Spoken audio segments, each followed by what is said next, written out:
तो राम भी बहुत खुश हुए कि भला हमारा ब्याह हुआ है जनकपुर में और हमारे यहाँ के धोबी का भी हो रहा है, आज आएगी वो साली लगेगी, ठीक है। और लड़की बचपन से ही भगवान के प्रति श्रद्धा रखती थी। जब ब्याह हो करके आई तो उसने कह दिया उससे, धोबी से, कि जब तक हम भगवान का पूजन न कर लेंगे, उन्हें भोजन न कराएंगी, तब तक न तुम हमारे पति न मैं तुम्हारी पत्नी। तो धोबी कहे भगवान कहाँ यहाँ आएंगे हमारे घर में, तुम्हारा खाएंगे क्यों। इस बात पर धोबी बहुत नाराज रहता था उससे। एक दिन अयोध्या भर का सड़े गले कपड़ा इकट्ठा किया वो धोबी और ले गया सरजू के किनारे। सरजू एक नदी है, अयोध्या के नीचे बहती है, वो उत्तर साइड में। तो ही गधा में ले करके उसे ले गया, कहा इस कपड़े को शाम तक में धो देना है, और न धो डालोगी तो तुम्हें मार करके फेंक देंगे सरयू में। अब वो बेचारी धो रही थी, कपड़ा चलाया धमकी दे करके घर। थोड़ी देर में वो गधा किसी गधे को देखा तो भाग गया। तो धोबिन का नाम रहा लड़किया का पद्मा। तो उसने सोचा कि गधा भाग गया, अगर न मिलेगा तो और हमको पीटेगा। वो गधा ढूंढने चली गई। इधर से वो धोबी गया दोपहर में कि देखे कपड़ा धोती है कि नहीं धोती है, न धोती होगी तो वहीं पीटेंगे। जब वो चल दिया तो भगवान राम को यानी वो हुआ, दुख हुआ कि ये हमारे भक्त को मारेगा धोबी। तो राम ने हनुमान जी के पास पहुँचे और कहे हनुमान जी चलो तुम्हें सरजू न गुहा लाएं। कहे महाराज हम स्नान करके आए हैं। राम कहे नहीं, कहे हमें कहने पर चलना पड़ेगा। हनुमान जी को राम ले गए जबरदस्ती। अब वहाँ सरयू के किनारे हनुमान जी से राम बोले कि तुम हनुमान जी गधा बन जाओ। कहे महाराज अब हम गधा बने तो राम बोले कि तुम अपने मन से ब्राह्मण बन जाते हो, साधु बन जाते हो, एक बार हमारे कहने से गधे बन जाओ। तो गधा बन गए हनुमान जी, वहीं चरने लगे। और रामचंद्र जी खुद वो पद्मा धोबिन बन करके कपड़ा धोने लगे। तो इतने में वो धोबी आया, देखा कपड़ा सब धो गए थे, बढ़िया प्रेस भी हो गए थे। वह सोचने लगा कि ये देवी है कि धोबी ने, बताओ 3 दिन का धोने कपड़ा था सब इसने धो डाला, जबकि वो रामचंद्र जी थे धोबीन के रूप में बन गए थे। तब धोबी ने कहा आज से हम तुमको कभी न मारेंगे, अब चलो घर में अब भोजन वोजन बने। अब वो पद्मा धोबिन जो राम बने थे गधे के ऊपर कपड़ा लादने लगे। तो गधा तो हनुमान जी बने थे तो पीठ सकोड़ने लगे। रामचंद्र जी बोले कि हनुमान जी चुपचाप खड़े रहो, ये गधा में कोई बोझा नहीं है। जब तुम पहाड़ उठा लेते हो, पुल बना देते हो समुद्र में, ये कपड़े में का वजन है। हनुमान जी बोले कहे महाराज ना हमको पहाड़ भारी है ना पुल बनाना, सबसे भारी यही पड़ता है। तो जो शुरू में औरतों वाला लहंगा हमारे पीठ में रख दिया, क्योंकि हनुमान जी बाल ब्रह्मचारी थे। कैसो लेकर के गए वहाँ कपड़ा, गधे को वो खूंटे में बांध दिया। रामचंद्र जी पद्मा बन गए थे, धोबिन रोटी खाना बनाने लगे। तब से असली पद्मा गधा लेकर के आई। तो वो गधा देखा हनुमान जी बंधे थे तो गधा रीकने लगा। अब राम सोचे हनुमान जी के ऊपर आफत आई। वो पद्मा आई तो वो भी राम पद्मा बने थे, वो भी वैसे थी। तो उसने सोचा कि ये दूसरा ब्याह कर लिया है, इसीलिए हमको सताता है, मारता है। तो राम से लड़ गई पद्मा, क्योंकि राम भी वैसे बने थे। अब गधा गधा लड़ गए, अब वो दोनों औरतें औरतें लड़ गई। धोबी हक्का बक्का कहा ये क्या हो गया। अंत में राम अपने रूप में परिणित हो गए, राम अपने रूप में आ गए। तब वो पद्मा चरणों में गिर पड़ी, रोने लगी कि बताओ महाराज, हमारे लिए आप इतना निकृष्ट काम किए। रामचंद्र जी ने कहा कि तुम्हारी श्रद्धा हमको यहाँ तक बुला ले आई, तुम्हारे मन में अटल श्रद्धा थी, इसलिए हमको ऐसा बनाना पड़ा। हमसे वरदान मांग लो जो मांगना हो। तो पद्मा ने कहा कि महाराज हमको यही वरदान चाहिए कि तुम्हारा मुंह और हमारा मुंह जुड़ा रहे आपस में।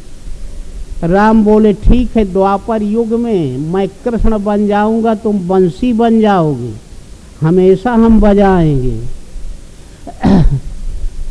और वो गधा जो था, हनुमान जी अपने रूप में आए तो गधा को भी ज्ञान हो गया, चरणों में गिर पड़ा, कहे महाराज हम जड़ जीव हैं, आपके महिमा को हम नहीं जानते, क्षमा करें, अपने शरण में ले ले। तो हनुमान जी बोले ठीक है, जहाँ पर पंचमुखी हनुमान होंगे एक सिर तुम्हारा होगा। तो जहाँ 5 मुंह के हनुमान होते एक गधा का सिर होता है। और धोबी से राम बोले कि तुमको हम जमुना में मारेंगे पटक करके, तब तुम्हारा उद्धार होगा। वही कंस का धोबी हुआ। तो इस प्रकार से यदि श्रद्धा है तो भगवान किसी न किसी रूप में उसके यहाँ पहुँच जाया करते हैं। इसलिए श्रद्धा कर गुरु वेद में, कर मन का समाधान, कर्म या कर्म का बंधन त्यागे, सहे मान अपमान। एक तो श्रद्धा होनी चाहिए सतगुरु में। जब सदगुरु में श्रद्धा होगी तो वेद, वेद माने होता है अपौरुषीय वाणी, उसी को कहा गया अनुभव, उसी को कहा गया है राम। रमन्ते योगिन यस्मिन सह रामा, भगवान की जागृति वही भजन की जागृति है। और जैसे जैसे अब भगवान निर्देशन दे उसी प्रकार चलना है। तो यही है, श्रद्धा करो गुरु वेद में, कर्मन का समाधान, कर्म अकर्म, क्या कर्म है क्या कर्म नहीं है इसका बंधन छोड़ो, भगवान पर छोड़ दो। तो भगवान कह देते हैं सखा सोच त्यागहु बल मोरे, सब विध घटब काज में तोरे। तो इसलिए पद्मा माने होता है या मन के वृत्ति चित्त वृत्ति कमलवत हो जाए, तो यानी निर्लेप हो जाए, और तो भगवान वहाँ पर खुद पहुँच जाते हैं। और मन में 5 जो होते हैं रूप रस गंध स्पर्श शब्द, इनमें जब वैराग का संचार हो जाता है तो कहें कबीरा हो गए अंत, जैसे गधा वैसे संत। तो इसलिए अब ना हमारा कोई सुनेगा, इसलिए बाद में हम शाम को कहेंगे। और बोलो गुरुदेव भगवान की जय। बहुत अच्छा, हमको देखने को कम मिला। और तो सब चले गए, अभी हारमोनियम ढोलक वाले यही नाचे, और कौन नाचेगा, अब तो सब चले गए। ये लड़के जरूर मदद करेंगे। अरे यूपी वाले नाच जानते हैं? जानते हो तो खड़े हो जाओ, अपने ढंग का नाचो। ए बम्बई वाले खड़े हो जाओ, अपने ढंग का नाचो। चलो बस कुछ तो करो। यहाँ वालों से हार भले जाना।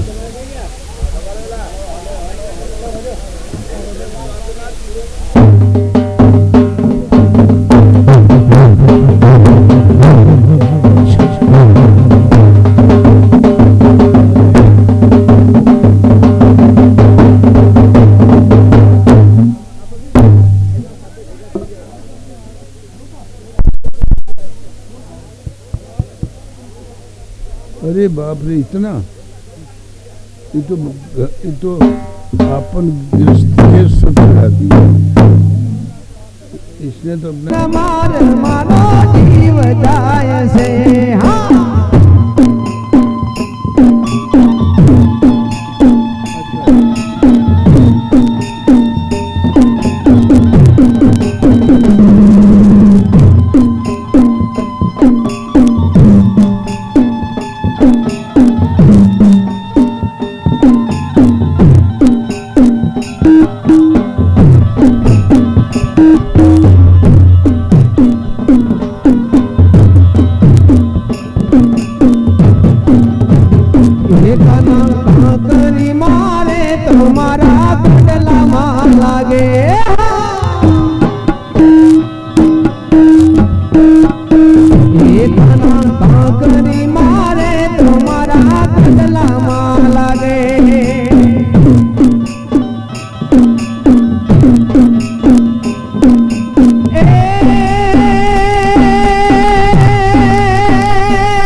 में काना नागर वेल, नागर वेल काना नागर वेल।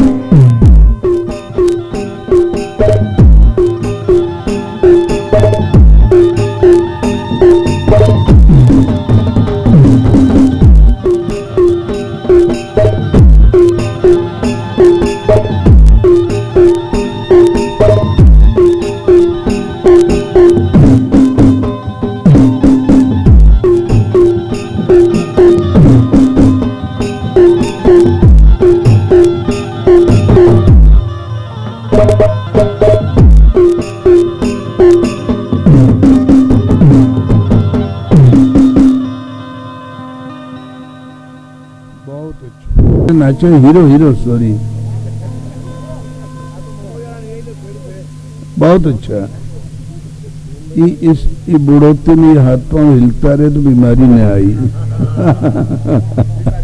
गोवालनी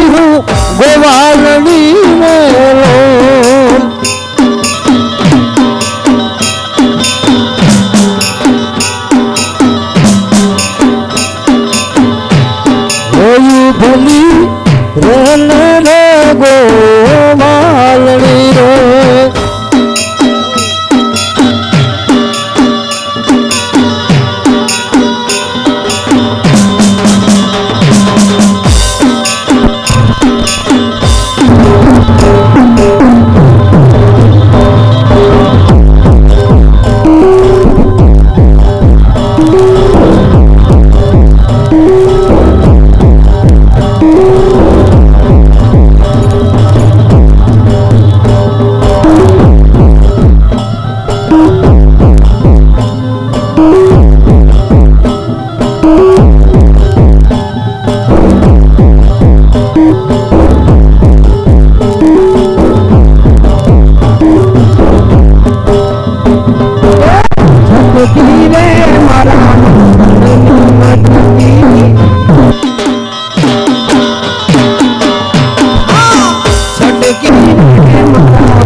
सोलसो गाना रे कानोड़ा मुरली वाड़ा रे।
झाली पलवड़ो ने मांगे से दान जी।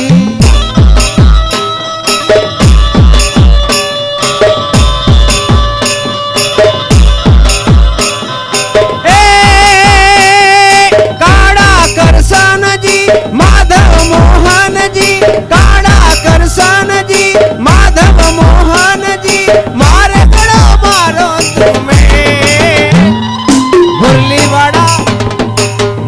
वाड़ा रे कन्हैया मुरली वाड़ा रे, मुरली वाड़ा रे कन्हैया मुरली वाड़ा रे। सो गाड़ा रे कन्नड़ा मुरली वाड़ा रे। तुम छो नंदना लाला रे कन्नड़ा मुरली वाड़ा रे। कन्हैया कन्हैया कन्हैया मुरली वाड़ा रे कन्नड़ा मुरली वाड़ा रे।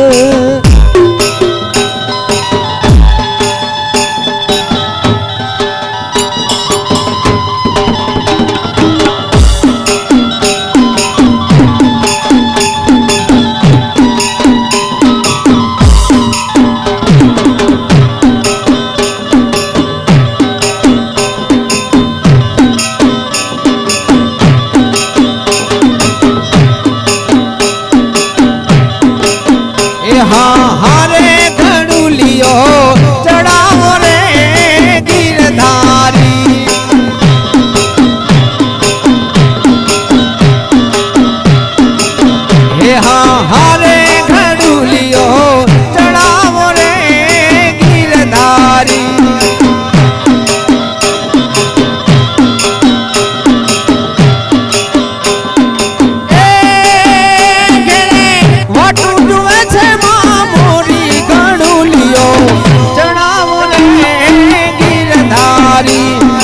हारे घड़ूलियो चढ़ावो रे गिरधारी